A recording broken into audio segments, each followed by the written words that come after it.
नमस्कार स्टूडेंट्स, कैसे हैं आप सब लोग। आप सबका एक बार फिर से स्वागत है Byju's exam prep IAS Hindi के यूट्यूब चैनल पर। आज है 13 दिसंबर 2022। आज हम लोग देखेंगे कि द हिंदू के न्यूज़पेपर में कौन कौन से आर्टिकल्स हमारी परीक्षा की दृष्टि से इंपॉर्टेंट हैं। सबसे पहला आर्टिकल आपको प्रश्न संख्या 6 पे मिलेगा। इसको आप सेकंड पेपर से जोड़ सकते हैं, जहां पर हम लोग शासन व्यवस्था यानी कि गवर्नेंस की बात करेंगे। अब देखिए, इस आर्टिकल में ना बेसिकली किस बारे में चर्चा हो रही है। यहां पर बिग टेक कंपनियां जैसे कि गूगल की बात कर लें, फेसबुक की, अमेजॉन की, फ्लिपकार्ट की, इन सब कंपनीज के उदाहरण देते हुए राइटर यहां पर यह बताते हैं कि भारत के अंदर इनको रेगुलेट करने के लिए जो हमने लॉ बनाया, जैसा कि आपको पता है कि पिछले दिनों की अगर बात करें तो आपने गूगल का विवाद सुना होगा। अब इसी में जो हमारा सीसीआई था यानी कि कंपटीशन कमीशन ऑफ इंडिया, इसने भी अपने लॉ को बनाया। और लॉ को बनाना तब इन्होंने उचित समझा जब गूगल अपने राजस्व में हेरफेर कर रहा था, उसके बाद इन लोगों ने अपने एक्ट में परिवर्तन करा।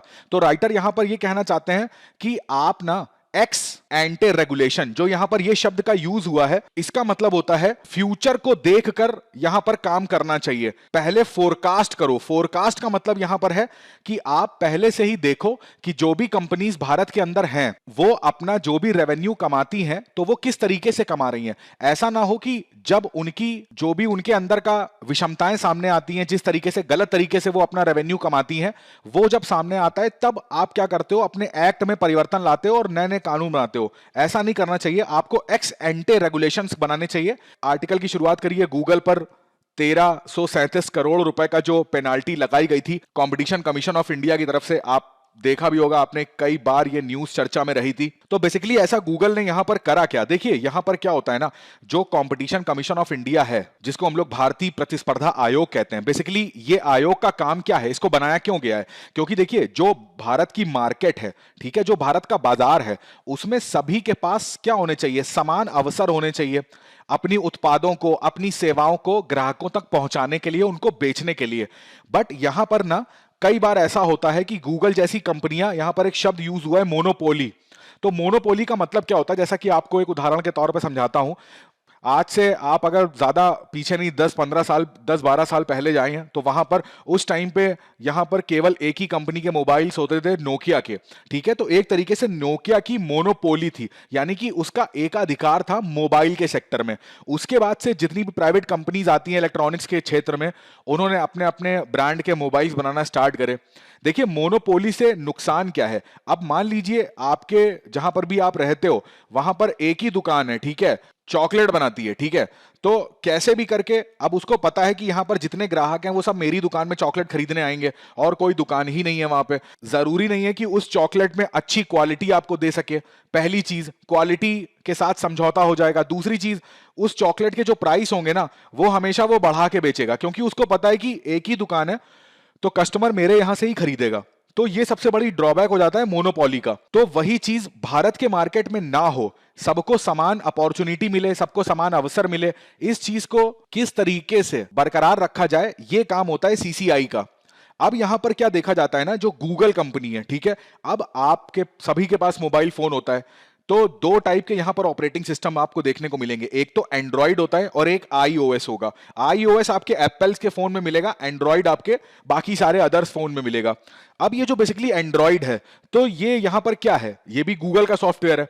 अब जो भी आप फोन, एंड्रॉइड फोन मार्केट से लेते हैं, उसमें आप देखते हैं उसमें गूगल का अपना एक एप्लीकेशन का स्टोर होता है, जिसको ऐप स्टोर कहते हैं।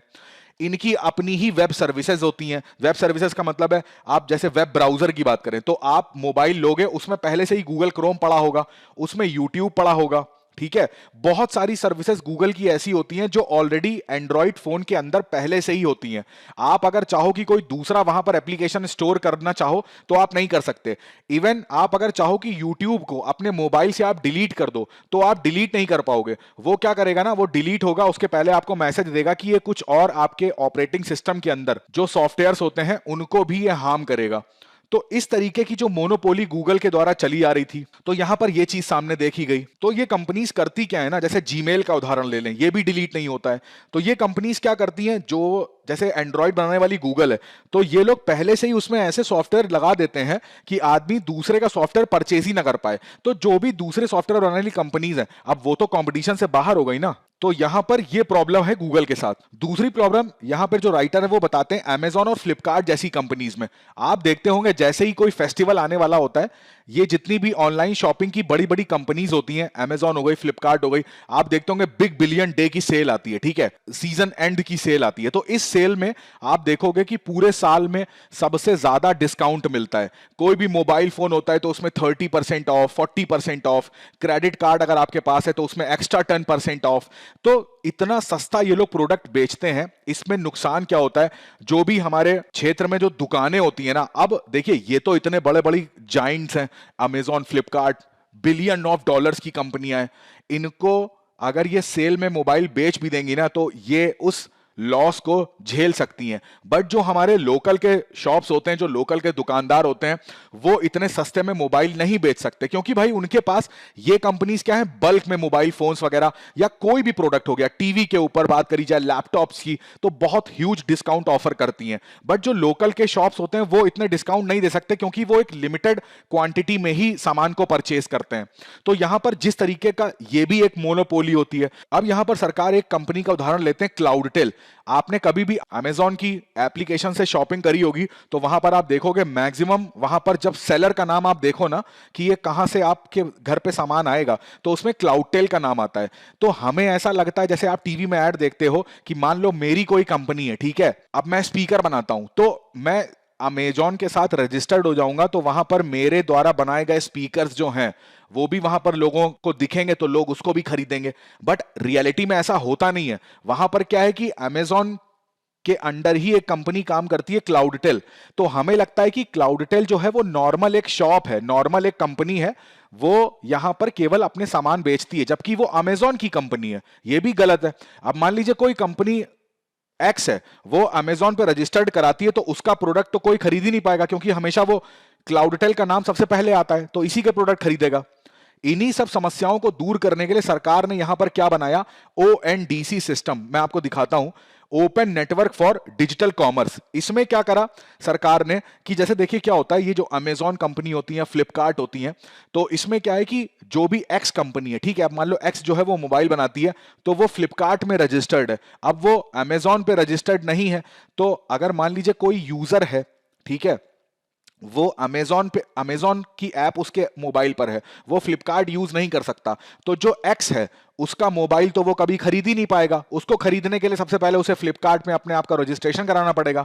उसी तरीके से मान लीजिए कोई दूसरा यूजर है, वो फ्लिपकार्ट में रजिस्टर्ड है और कोई कंपनी वाई है, वो अमेजॉन पे रजिस्टर्ड है, तो वो कभी भी अमेजॉन का प्रोडक्ट नहीं ले पाएगा, क्योंकि अमेजॉन पे वो रजिस्टर्ड नहीं है।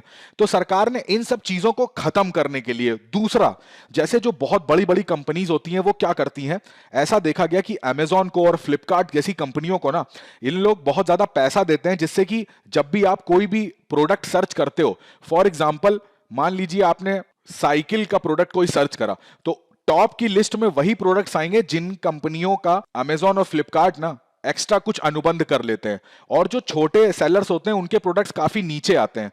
तो इस कमी को भी दूर करने के लिए सरकार ने यहां पर ओएनडीसी जो प्लेटफॉर्म था, इसको यहां पे स्टार्ट किया। अब यहां पर क्या है, ये ऐसे प्लेटफॉर्म्स होंगे जहां पर एक कस्टमर जो है वो जितने भी शॉपिंग की एप्लीकेशंस होंगी उन सब में बिना रजिस्ट्रेशन के किसी के भी प्रोडक्ट को खरीद सकता है। और जितने भी ये सेलर होते हैं उनको ऐसा नहीं है कि किसी एक एप्लीकेशन के अंदर अपने आप को रजिस्टर्ड कराना पड़ेगा। एक बार वो इस प्लेटफॉर्म पर आ जाएंगे तो वो सारी एप्लीकेशन पे ऑटोमेटिकली रजिस्टर्ड हो जाएंगे। तो इसमें बड़े सेलर, छोटे सेलर, इन सब का जो भेदभाव है ना, वो एक तरीके से यहां पर खत्म हो जाएगा।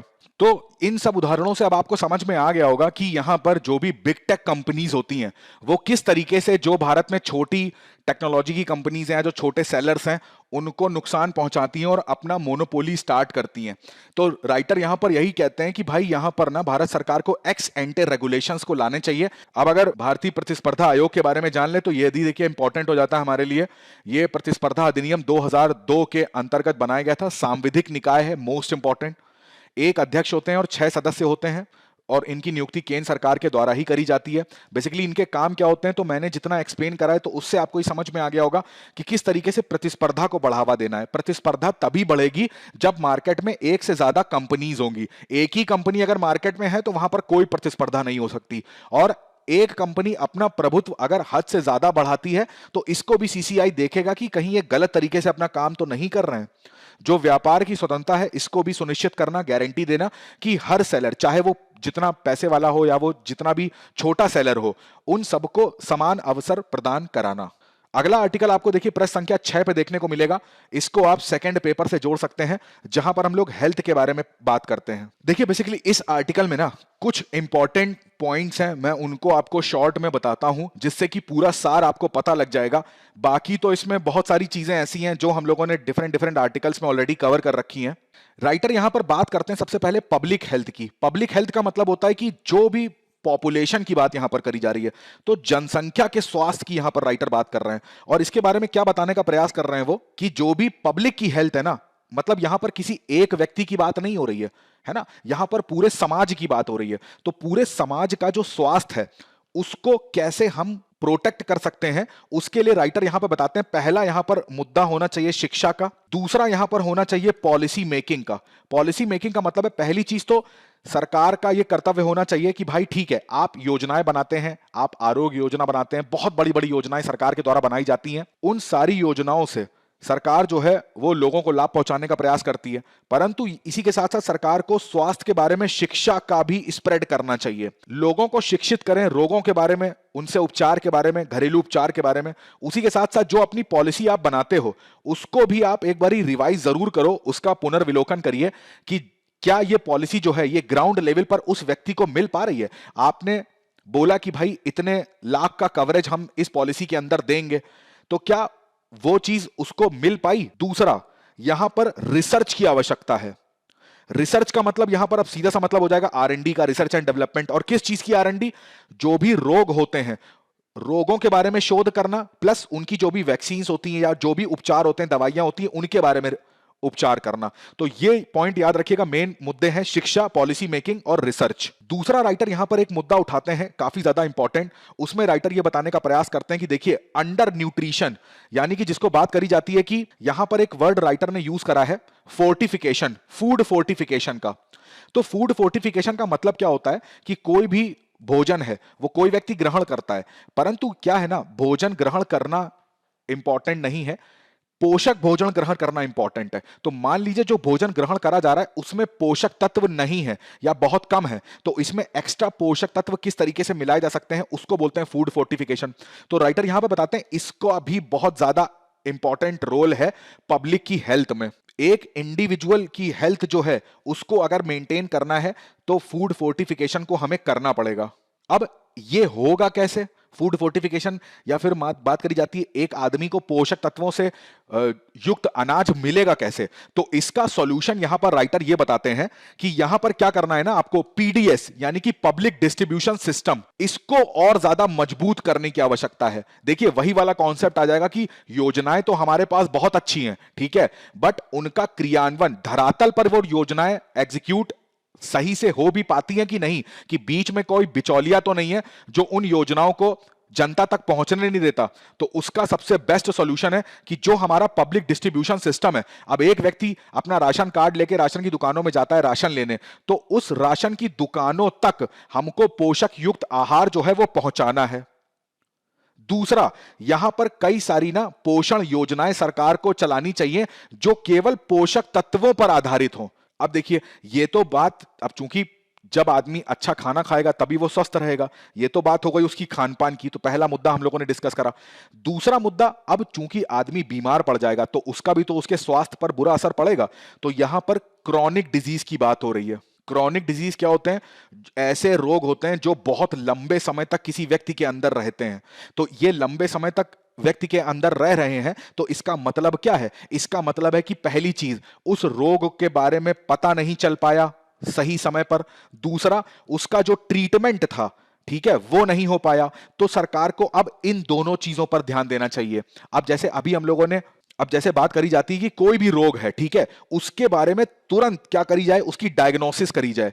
अगर व्यक्ति को लगता है कि उसका जो स्वास्थ्य है वो खराब हो रहा है, तो डॉक्टर के पास जाए और डॉक्टर वहां पर ऐसे परीक्षण उसका करे कि वो जो भी रोग है उसके अंदर उसका पता लगा ले, और पता लगाते ही उसका ट्रीटमेंट शुरू हो जाए। दूसरी चीज, रोगों का सॉल्यूशन एक ये हो सकता है कि भाई आप क्या है ना, थोड़ा सा अपनी जो लाइफ स्टाइल है, ठीक है, जो सोसाइटी कम्युनिटी है, समुदाय के स्तर पे ना अपनी लाइफस्टाइल में चेंजमेंट लाइए। अच्छे, जो बात करी जाती है आसपास की साफ सफाई की, जो समुदाय के स्तर पे, यहां बड़े ध्यान से सुनिएगा, ये समुदाय के स्तर पे राइटर बता रहे हैं, ठीक है, ये इंडिविजुअल के स्तर पे नहीं, समुदाय के स्तर पे। तो जो जो भी मोहल्ले में, जिस भी जिले में हम लोग रहते हैं, तो हमारा प्रयास होना चाहिए कि उस जिले की साफ सफाई रखना, ठीक है। जो भोजन है वो पोषक युक्त भोजन ग्रहण करना। राइटर यहां पर बताते हैं, देखिए, एक ना जो गलत अवधारणा बड़ी ज्यादा प्रचलित हो जाती है वो ये है कि अगर इंडिविजुअल जो है, ठीक है, उसका स्वास्थ्य अच्छा रहेगा तो पूरे पॉपुलेशन का स्वास्थ्य अच्छा रहेगा, जबकि ऐसा नहीं है। ऐसा राइटर यहां पर ये इनका मानना, ओपिनियन है, ठीक है, ये इनका, इसके कारण ये देते हैं कि देखिए, हर इंडिविजुअल की ना अपनी अलग प्रॉब्लम्स होती हैं, ठीक है, जो रोग होते हैं वो अलग अलग कैटेगरी के होते हैं और हर व्यक्ति के अंदर अलग अलग होते हैं। तो यदि एक व्यक्ति स्वस्थ है तो इससे आप ये नहीं कह सकते कि पूरा समुदाय स्वस्थ होगा।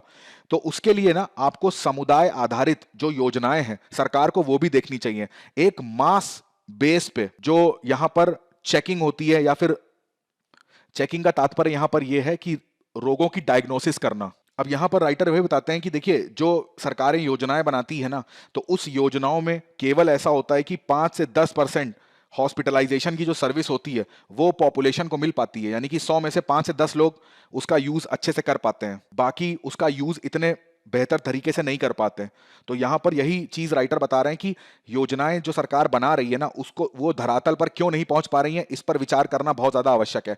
आप हमेशा इंडिविजुअल को फोकस में रख रहे हो, इंडिविजुअल के अलावा भी आप मास लेवल को चेक करके देखो कि भाई बड़े तादाद में कितने लोगों तक वो सुविधाएं पहुंच पाई हैं। यहां पर आपको जो हॉस्पिटलाइजेशन है उस पे काम करने की बहुत ज्यादा आवश्यकता है। जो एनएसएसओ हमारा ऑर्गेनाइजेशन है, जो सैंपल सर्वे ऑर्गेनाइजेशन की बात करते हैं, तो उसके आंकड़ों के द्वारा आप चेक करिए कितने लोगों तक स्वास्थ्य सुविधाएं जो थी वो पहुंच पाई, जैसे आप कोविड की वैक्सीनेशन के बारे में पता लगाते हैं। तो ये था इस पूरे आर्टिकल का सार। अगला आर्टिकल देखिए, आपको पृष्ठ संख्या 8 पर देखने को मिलेगा। इसको आप सेकंड पेपर से जोड़ सकते हैं, जहां पर हम लोग संविधान की बात करते हैं। यहां पर देखिए, बहुत समय पहले से ही ये चीज चली आ रही है कि जो कार्यपालिका है वर्सेस न्यायपालिका, ठीक है, कोलोजियम का मुद्दा हम लोग चर्चा कर चुके हैं। अब यहां पर क्या नया मुद्दा आता है उसको एक बार देख लेते हैं। कोई भी देश होता है ना, तो उसकी जो भी राजनीतिक संरचना होती है, ठीक है, तो उस राजनीतिक संरचना में 3 चीजें बहुत ज्यादा इंपॉर्टेंट होती हैं। एक होती है हमारी कार्यपालिका, एक होती है हमारी विधायिका, और एक होती है हमारी न्यायपालिका।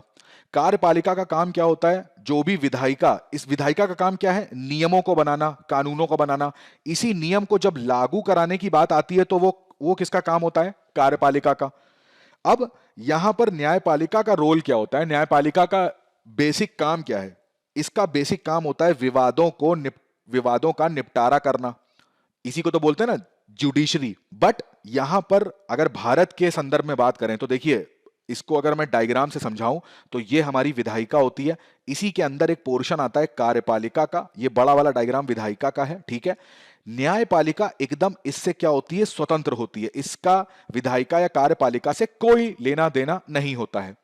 और चूंकि जो न्यायपालिका है, आपने हमारे संविधान में पढ़ा होगा कि न्यायपालिका की स्वतंत्रता ये जो होती है ना, ये हमारे संविधान का क्या है, ये एक मौलिक ढांचा है, यानी कि बेसिक स्ट्रक्चर है। इसको कोई भी सरकार, कोई भी विधायिका या कार्यपालिका परिवर्तित नहीं कर सकती, इसको हटा भी नहीं सकती।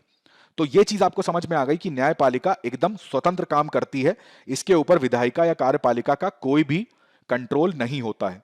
तो इसी तरीके से यह भी कह सकते हो कि अब विधायिका कार्यपालिका भी न्यायपालिका से स्वतंत्र होकर काम करती हैं।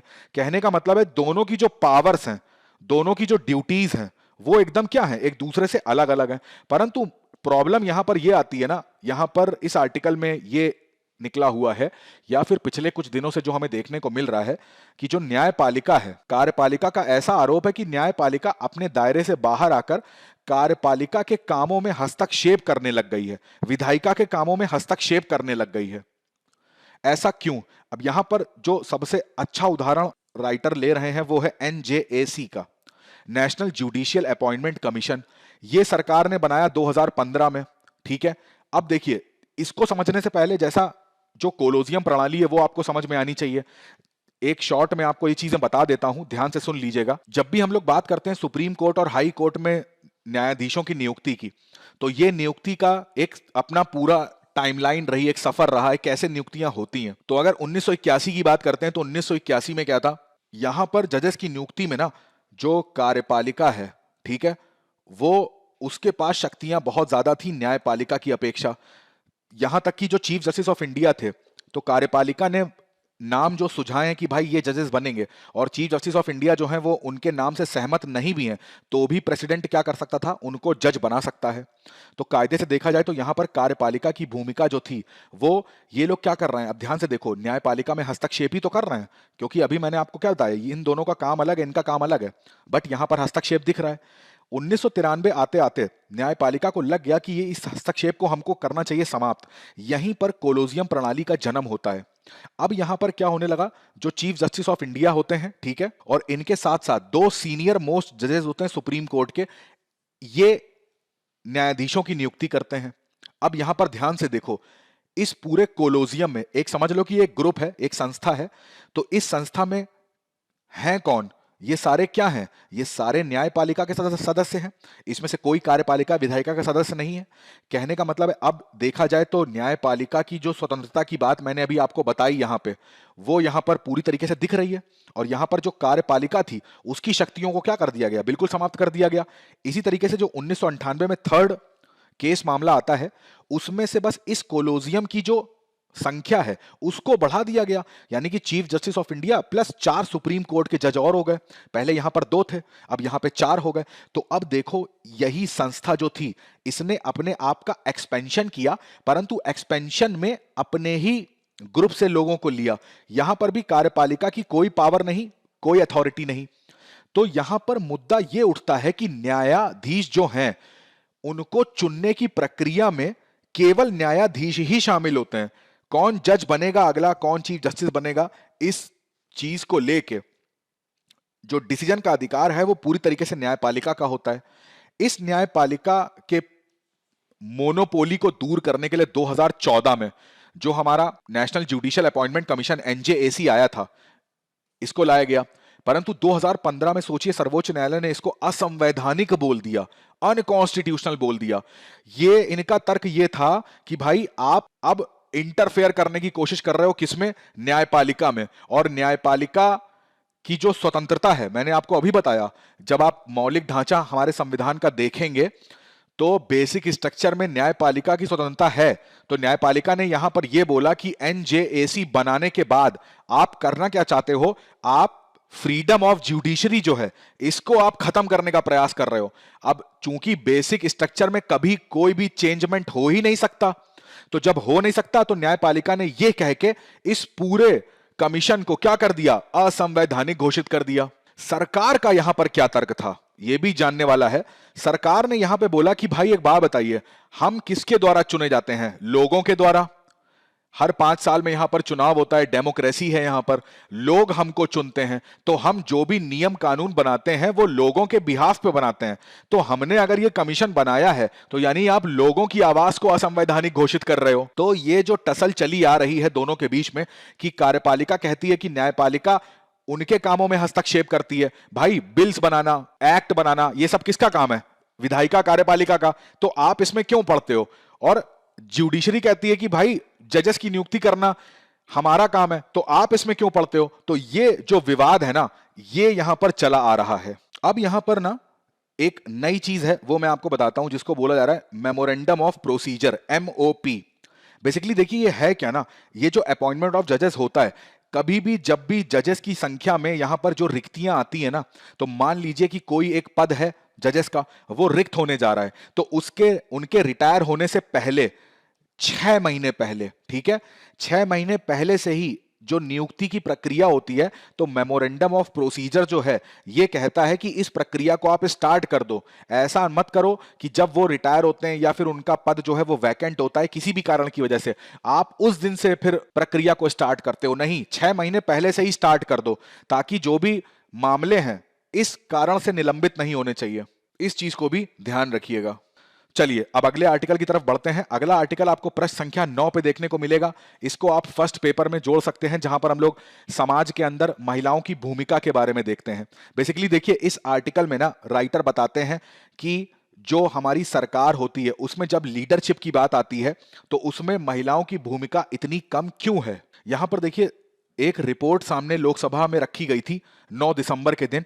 इस रिपोर्ट में यह बताया गया कि जो भी महिलाएं हैं उनका अगर संसद में प्रतिनिधित्व देखा जाए और राज्य में, यानी कि केंद्र सरकार में और स्टेट गवर्नमेंट में, ठीक है, उसमें प्रतिनिधित्व जो है वो 15% से भी क्या है, कम है। ये सब रिपोर्ट्स ना आपको पता होनी चाहिए। ये आप अपने मेंस आंसर राइटिंग में, एस्से राइटिंग में, जहां पर महिला सशक्तिकरण की बात आएगी या महिलाओं की राजनीति में भूमिका की बात आएगी, इन सब टॉपिक्स में आप ऐसी रिपोर्ट्स को कोट करना बहुत ज्यादा जरूरी होता है। आप अपने आंसर्स की शुरुआत ऐसी रिपोर्ट्स के साथ कर सकते हैं। तो यहां पर 15% से भी ज्यादा कम है। और यहां पर बताया गया कि 19 विधानसभाएं तो ऐसी हैं, 10% से भी कम यहां पर वुमेन्स हैं। यहां पर जो राइटर है, देखिए उदाहरण लेते हैं जर्मनी का, ताइवान का, न्यूजीलैंड का। ये बताते हैं कि इन 3 देशों में कॉमन क्या है। इन 3 देशों में कॉमन ये है कि यहां पे ना सरकारों को लीड कौन कर रहा है, महिलाएं कर रही हैं। यहां पर राइटर पेंडेमिक का उदाहरण लेते हुए बताते हैं कि जहां जहां पर महिलाओं ने सरकारों को लीड करा, वहां पर जो कोविड-19 पेंडेमिक था उसको उन्होंने बहुत अच्छे से मैनेज करा। यूनाइटेड स्टेट्स के अंदर भी जो स्टेट्स आते हैं, जहां जहां पर उस स्टेट के, जैसे अपने यहाँ चीफ मिनिस्टर बोले जाते हैं, ऐसे ही वहां पर स्टेट में गवर्नर्स होते हैं। तो वो जो गवर्नर्स महिलाएं थी ना, उन्होंने बहुत अच्छे से वहां पर जो कोविड-19 से बचने के लिए योजनाएं थी उनको लागू किया। वहां पर जो डेथ देखी गई, जहां जहां पर जिस भी राज्य में फीमेल गवर्नर्स थे, वहां पर कोविड-19 से डेथ बहुत कम हुई।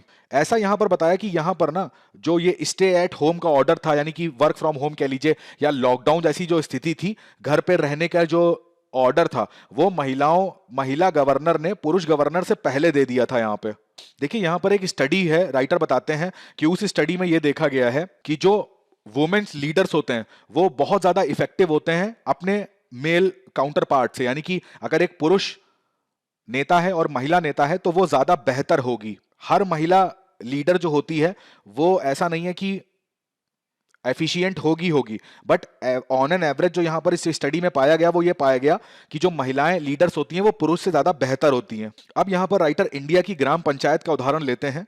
जिस ग्राम पंचायत में भी महिला प्रधान होते हैं ना, तो उन ग्राम पंचायतों को देखा गया कि वो ग्राम पंचायतें, नियम कानून जो वहां पर बनाए जाते हैं और लागू कराए जाते हैं वो बहुत अच्छे से वहां फॉलो होते हैं। देखिए इसको ये इंपॉर्टेंट पॉइंट है, ठीक है।